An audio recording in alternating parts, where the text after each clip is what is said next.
Natural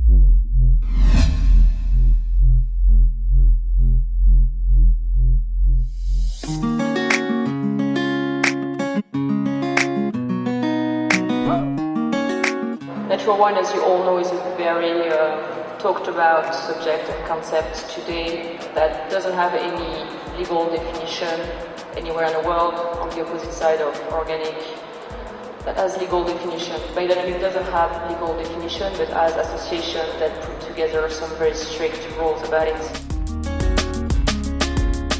I'm just going to steal the definition of one of my dear friend and mentor, and inspiring, for which natural wine is nothing added and nothing taken away. So here we are talking about wine itself in terms of the processing of making wine, which means we are not going to add anything to the wine by any type of chemical mean, and we are not going to add or take anything through the chemical standpoint. And this is an interesting picture that I wanted you to see, which is, so I'm going to move, but it's kind of in a bottle. We have conventional wine, organic, biodynamic, natural, and sain, which is what they call pure jus with nothing added. And you can see inside they put the amount of additives that are legally authorized, at least by countries that are members of the OIV, which are most of the countries in the wine world, but the United States, China, and Australia today.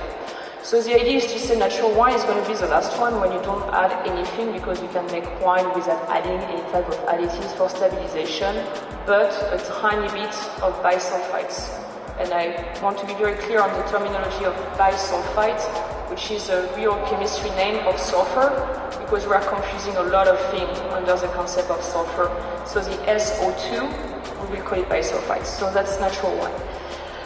But for me, this is the end product, and I'm very interested in working with natural wine, not because necessarily of the end product. Our job is all about one thing, which is trust. When you sell wine to your consumer at a restaurant or in your wine shop, the person is going to trust you. They are going to take your recommendation, okay? They are going to trust you to do something very important, is to feed them. Quite a very, very strong, powerful act. You are going to give something to somebody else that person is going to assimilate. But I'm going to have to trust my distributor if I buy a wine from a producer I don't know. And my distributor is going to have to trust the winemaker about what they are saying. So we need to realize it's all about trust today in an industry that doesn't want to put a legislation, a mandatory legislation for ingredients. So it's about trust. So how do we do that? We need to meet the people. And then you need to rebuild a network of people that are like-minded like you, and you don't hesitate to ask questions. Because I think one of the big problems of us sommeliers is we are swallowing a lot of the marketing that we are told. And we are not asking the right questions. Because also we are not necessarily told during our study about the right question to ask, especially into viticulture and wine chemistry. So I can really know what I'm talking about, and I have no problem asking the questions. And we should ask more questions because it's all right. We should just swallow the thing and say, oh, yes, oh, great, wow.